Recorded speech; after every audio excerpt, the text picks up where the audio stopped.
Assalamualaikum warahmatullahi wabarakatuh. Perkenalkan, nama saya Ana Rizka dengan NIM 501132489. Pada kesempatan kali ini, saya akan menjawab tugas 2 mata kuliah Studi Komparatif Pendidikan Dasar di Berbagai Negara. Di sini, kami ditugaskan untuk mencari 2 buah artikel, di mana artikel yang pertama yang saya temukan adalah karya dari Indriani V. Rahman dan Fatia W. pada tahun 2024 yang berjudul Representasi Gender dalam Buku Teks Tematik Terpadu Siswa Sekolah Dasar, Jurnal Onama Pendidikan Bahasa dan Sastra, terakreditasi Sinta 3. Temuan yang saya lihat dari artikel tersebut, yang pertama, tujuan penelitian dan metode. Penelitian bersifat kualitatif atau analisis isi terhadap buku teks tematik terpadu yang digunakan di SD. Fokus pada cara tokoh, laki-laki atau perempuan, dipresentasikan dalam teks dan gambar.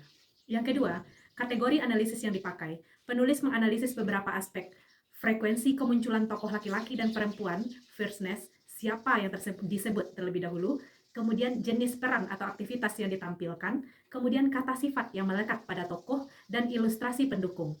Pendekatan ini memberi gambaran lengkap tentang konstruksi gender dalam materi. Yang ketiga, temuan utama masih ada ketimpangan gender. Meskipun ada perkembangan, masih ditemukan ketimpangan representasi, laki-laki lebih sering muncul dalam peran publik atau aktif seperti pemimpin ataupun profesi. Sedangkan perempuan sering ditempatkan pada peran domestik atau pasif. Ilustrasi dan teks cenderung memproduksi stereotip tradisional. Kemudian bahasa dan wacana memperkuat stereotip. Selain jumlah tokoh, penggunaan kata sifat dan struktur naratif, misalnya siapa yang disebut lebih dulu, memperkuat citra gender tertentu. Ini bukan sekedar gambar atau statistik, tetapi transfer ideologi lewat bahasa. Studi-studi sejenis juga melaporkan pola serupa. Berikut implikasi pendidikan. Buku teks sebagai sumber belajar formal berperan kuat membentuk representasi sosial. Jika bahan ajar memproduksi stereotip, ada resiko pembentukan harapan sosial atau aspirasi yang timpang sejak SD. Misal, anak perempuan kurang termotivasi mengejar profesi tertentu. Artikel menekankan perlunya kritik buku teks, pengayaan materi, dan intervensi guru untuk menghadirkan keseimbangan gender. Keterkaitan dengan pengalaman saya di UPTD SD Negeri 05 Mungo, artikel representasi gender dalam buku teks tematik terpadu siswa sekolah dasar karya Indriani Rahman dan Fatia tahun 2024 memiliki relevansi yang sangat kuat dan kondisi pembelajaran di UPTD SD Negeri 05 Mungo.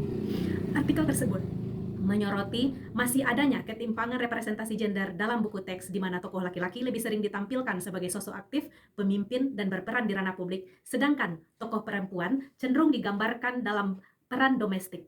Kondisi serupa juga dapat diamati secara halus di sekolah kami. Tanpa disadari, misalnya dalam pembelajaran tematik yang menggunakan buku teks nasional, seringkali siswa laki-laki lebih banyak diberikan kesempatan tampil di depan kelas atau memimpin kelompok, sementara siswa perempuan cenderung mengambil peran pendukung. Hal ini menunjukkan bahwa persepsi tentang peran gender masih dapat terbentuk melalui materi dan pola interaksi dalam pembelajaran sehari-hari. Sebagai kepala sekolah, saya melihat pentingnya melakukan refleksi dan langkah konkret agar pembelajaran di UPTD SD Negeri 05 Mungo menjadi lebih setara dan inklusif. Berdasarkan temuan dalam artikel tersebut, guru perlu menjadi penyaring sekaligus pengimbang terhadap bias yang ada dalam buku teks dengan menambahkan tokoh-tokoh yang lebih adil secara gender. Misalnya, menampilkan tokoh perempuan yang berprofesi di bidang sains, teknologi, dan kepemimpinan. Sekolah kami juga mulai berupaya menciptakan budaya belajar yang tidak membedakan peran antara siswa laki-laki dan perempuan, baik dalam kegiatan akademik maupun non-akademik. Dengan demikian, semangat kesetaraan gender yang diangkat dalam artikel tersebut dapat diimplementasikan secara nyata di lingkungan sekolah kami, sehingga setiap peserta didik memiliki kesempatan yang sama untuk berkembang sesuai potensinya tanpa batasan stereotip gender. Beberapa contoh konkret kegiatan di UPTD SD Negeri 05 Mungo yang mencerminkan semangat tanpa batasan stereotip gender selaras dengan nilai kesetaraan yang diangkat dalam artikel tersebut adalah yang pertama, program kepemimpinan bergilir di kelas. Dalam setiap kelompok belajar, posisi ketua, sekretaris, dan juru bicara ditentukan secara bergantian tanpa memandang jenis kelamin. Siswa perempuan diberi kesempatan menjadi ketua kelompok dalam kegiatan proyek sains atau diskusi kelas, sementara siswa laki-laki bisa menjadi pencatat atau pembaca dalam kegiatan literasi. Hal ini membantu menumbuhkan rasa percaya diri dan tanggung jawab pada semua siswa. Yang kedua, kegiatan ekstrakurikuler terbuka untuk semua gender.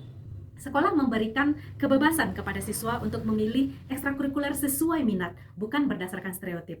Misalnya, ada siswa yang aktif mengikuti pramuka dan olahraga futsal, serta siswa laki-laki yang ikut kegiatan tari tradisional ataupun paduan suara. Nah, guru pembina memberikan dukungan yang sama bagi setiap anak untuk mengekspresikan diri. Yang ketiga, proyek P5 atau profesiku impianku. Dalam proyek ini, siswa diminta membuat poster atau presentasi tentang profesi yang mereka cita-citakan tanpa memandang jenis kelamin. Hasilnya, muncul beragam pilihan profesi seperti polwan, chef laki-laki, ilmuwan perempuan, dan perawat laki-laki. Kegiatan ini membantu mematahkan pandangan sempit tentang profesi yang hanya cocok untuk jenis kelamin tertentu. Yang keempat, program literasi Tokoh Hebat Tanpa Batas Gender. Setiap minggu, sekolah mengadakan sesi membaca tokoh inspiratif seperti B.J. Habibie, Cut Nyak Dien, dan lain sebagainya.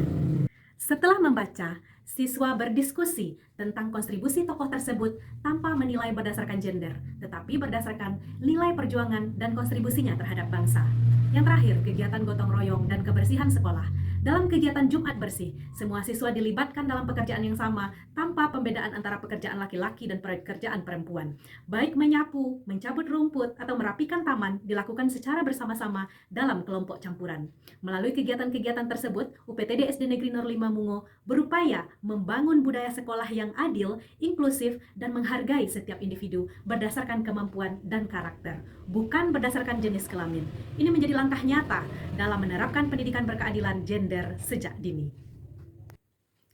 Artikel kedua yang saya analisis adalah artikel Gopur Getrup Y. Teker dan Kimpian JR pada tahun 2023 yang berjudul Teacher Race and Gender Bias and the Mothering Effect of Their Belief and Dispositions, International Journal of STEM Education, di mana ringkasan dan poin-poin penting dalam artikel ini. Yang pertama, tujuan dan desain.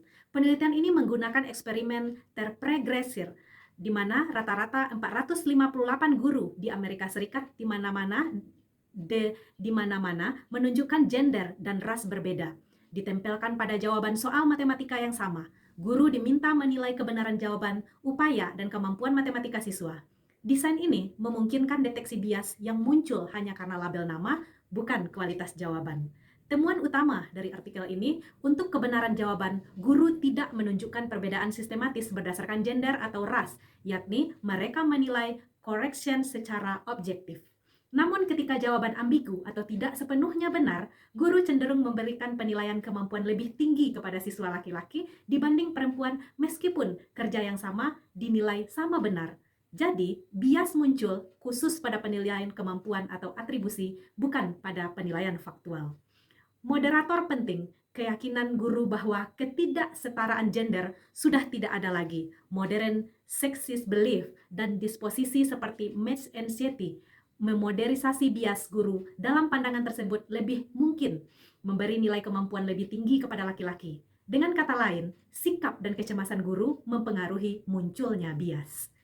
Mekanisme teoritis, penulis mengaitkan hasil dengan teori atribut, di mana di sini guru cenderung mengatribusi prestasi kelompok non-stereotip ke kemampuan, sementara atribusi kelompok stereotip ke upaya atau faktor lain. Hal ini berdampak pada pembentukan self-konsep siswa, di mana pemberian dorongan dan rekomendasi akademik ke depannya. Konsekuensi praktis, bias dalam penilaian kemampuan. Meskipun subtitle dapat memperlebar jurang gender di bidang STEM karena mempengaruhi kepercayaan diri, dukungan guru, dan aspirasi, misalnya mendorong anak laki-laki lebih ke STEM. Oleh karena itu, intervensi bukan hanya soal pengetahuan, tetapi juga pembentukan sikap atau growth mindset dan pengurangan match anxiety pada guru. Yang berikutnya, keterbatasan. Sampel terutama guru di Amerika Serikat, penulis menganjurkan replikasi di konteks lain, termasuk negara tingkat sekolah yang berbeda dan penelitian praktik lapangan yang menilai efek jangka panjang pada siswa. Keterkaitan antara pembahasan di artikel dengan materi dalam modul MPDR 5302, yang pertama keterkaitan dengan isu gender dalam pendidikan dasar. Artikel ini mengungkapkan bahwa bias gender masih muncul secara halus dalam praktik guru sekolah dasar, terutama ketika menilai kemampuan atau potensi siswa.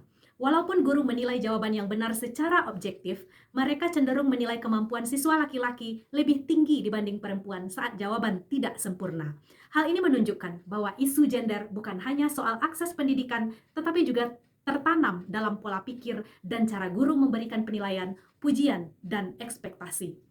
Dalam konteks pembahasan isu gender dalam pendidikan dasar pada MPDR 5302, artikel ini memperkuat pemahaman bahwa ketidaksetaraan gender dapat terjadi di ruang kelas melalui interaksi sehari-hari antara guru dan siswa.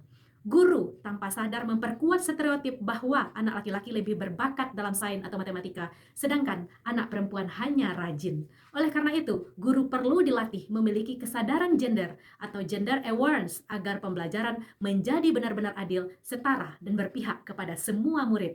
Prinsip yang juga ditekankan dalam kurikulum Merdeka. Yang kedua, keterkaitan dengan kapasitas berpikir dan hasil belajar. Artikel ini menjelaskan bahwa penilaian guru yang bias berpengaruh terhadap perkembangan self-concept, motivasi, dan kapasitas berpikir siswa, khususnya siswa perempuan. Ketika kemampuan siswa perempuan diremehkan atau kurang diapresiasi, mereka akan lebih mudah kehilangan rasa percaya diri dan enggan mengambil resiko intelektual dalam pembelajaran sains ataupun matematika.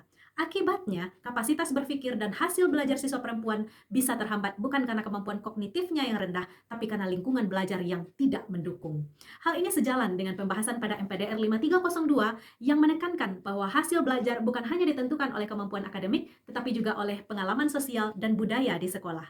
Hal ini artinya, pendidikan yang berpihak kepada kesetaraan gender akan memberikan ruang yang sama bagi semua siswa untuk mengekspresikan ide, bertanya, dan menggambarkan kemampuan berpikir tingkat tinggi atau HOTS. Dengan demikian, guru berperan penting sebagai fasilitator yang menciptakan lingkungan belajar yang bebas bias, yang memungkinkan semua anak mengembangkan potensi berpikir secara optimal. Terakhir, keterkaitan dengan perspektif gender dalam pendidikan. Dalam perspektif gender, artikel ini menegaskan bahwa guru adalah agen sosial yang dapat mereproduksi atau mengubah ketidaksetaraan gender. Jika guru memiliki kepercayaan bahwa perbedaan gender sudah tidak relevan lagi, mereka cenderung mengabaikan ketimpangan kecil yang sebenarnya masih ada terjadi di ruang kelas. Sebaiknya, guru dengan perspektif gender yang kuat akan lebih peka terhadap bias halus dalam bahasa, penilaian, maupun pengelolaan kelas. Demikian pendapat saya tentang diskusi tentang tugas 2. Terima kasih atas perhatiannya. Assalamualaikum warahmatullahi wabarakatuh.